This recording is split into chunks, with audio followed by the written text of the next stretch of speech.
इसलिए पूरे जोर शोर से आवाज इतनी तेजी से निकलनी चाहिए कि विरोधियों को यह संदेश चला जाए कि बुंदेलखंड भाजपा का था, भाजपा का है और भाजपा का ही रहेगा। बोलिए भारत माता की, भारत माता की, भारत माता की।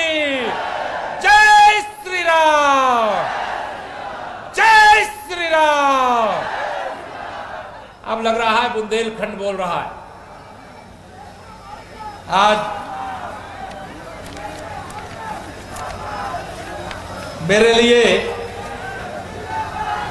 जब भी मैं कभी वीरों की धरती बुंदेलखंड में आता हूं तो एक अलग ऊर्जा और अलग आत्मविश्वास लेकर के जाता हूं। और आज यहां पर भारतीय जनता पार्टी की जनादेश जन विश्वास यात्रा के आगमन पर आयोजित इस विशाल जनसभा में हमारी आदरणीय दीदी माननीय नरेंद्र मोदी जी की सरकार की माननीय मंत्री और आप सबकी और पूरे देश और प्रदेश की बहुत ही चहेती दीदी साध्वी निरंजन ज्योति जी का मैं व्यक्तिगत तौर से मैं अपनी बहन मानता हूं, इसलिए उनका बहुत हृदय से आदर और सम्मान करता हूं। मंच पर दर्जा प्राप्त हमारे राज्य मंत्री के रूप में हमारे बहुत ही प्रिय साथी, पार्टी की लंबे समय से सेवा कर रहे श्रीमान बाबूराम निषाद जी, बांदा जिले के प्रभारी मंत्री के रूप में जो लगातार आप सबके बीच में रहते हैं, हमारे प्रदेश सरकार में कृषि राज्य मंत्री आदरणीय लाखन सिंह राजपूत जी, हमारे जुझारू सांसद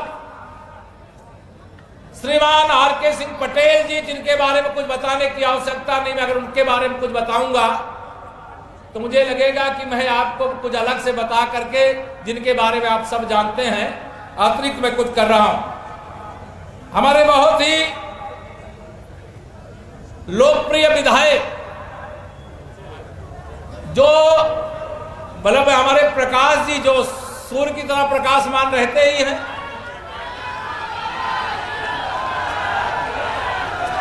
श्री प्रकाश द्विवेदी जी,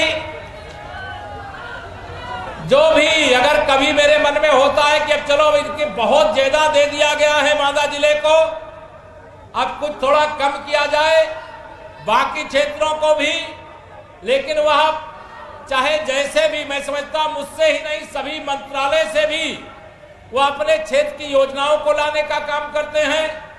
ऐसे हमारे बहुत ही साथी विधायक श्री प्रकाश द्विवेदी जी,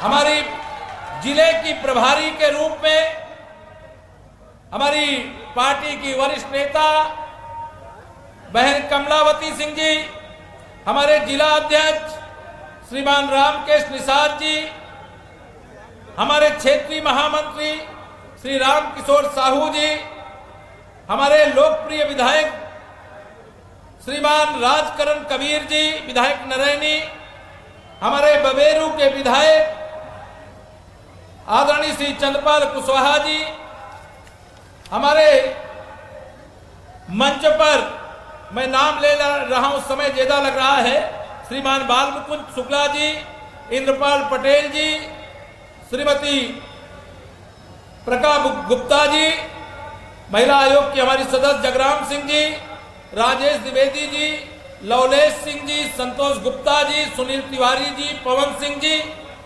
जो यात्रा के हमारे लेकर के आए साथी, और यहां पर उपस्थित मेरे सभी बड़े बुजुर्ग, मैं सबके चरण छू करके प्रणाम करता हूं।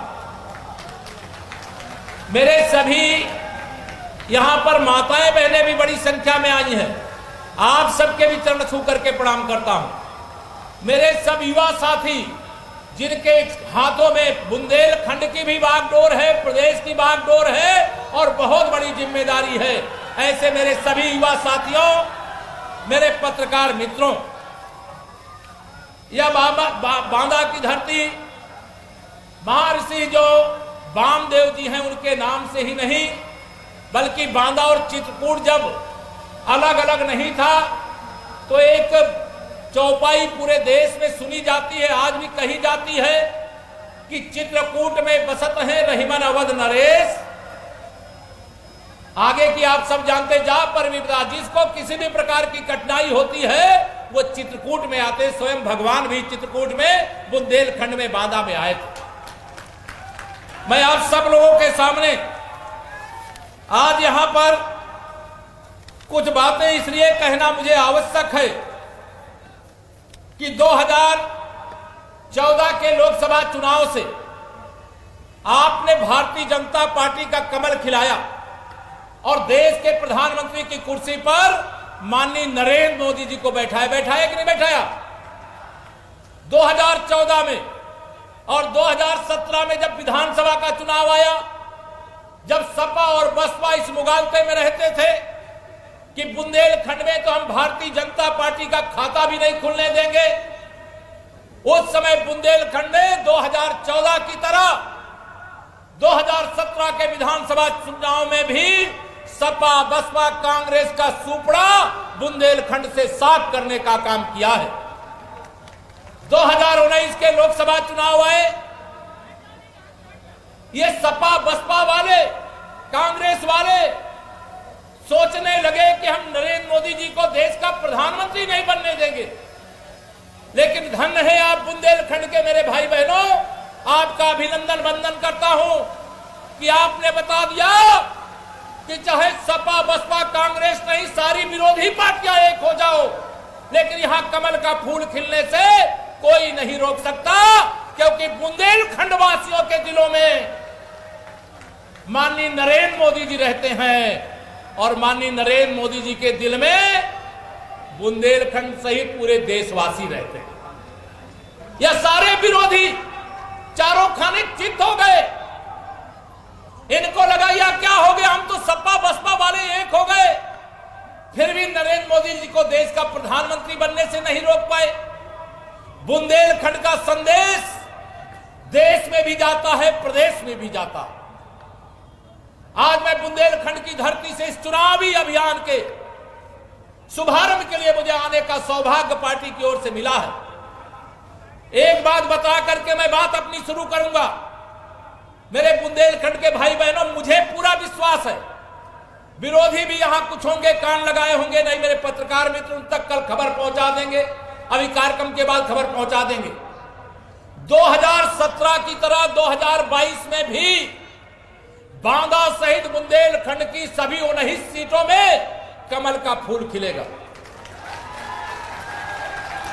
और एक बात और मैं बता दूं आप सबको, बुंदेलखंड ही नहीं, उत्तर प्रदेश में भी 2017 की तरह हम 300 से अधिक सीटें जीतने जा रहे हैं। फिर से भारतीय जनता पार्टी की उत्तर प्रदेश में 2022 में भी सरकार बनने जा रही है।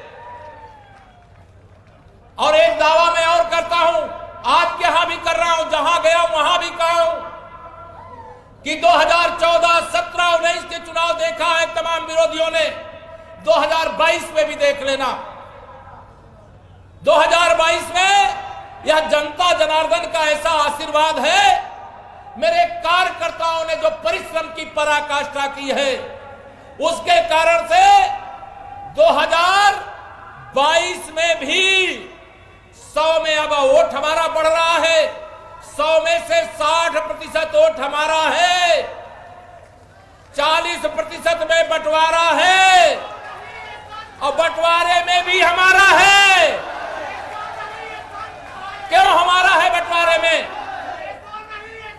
मैं आपको बता रहा हूं क्यों बंटवारे में हमारा है।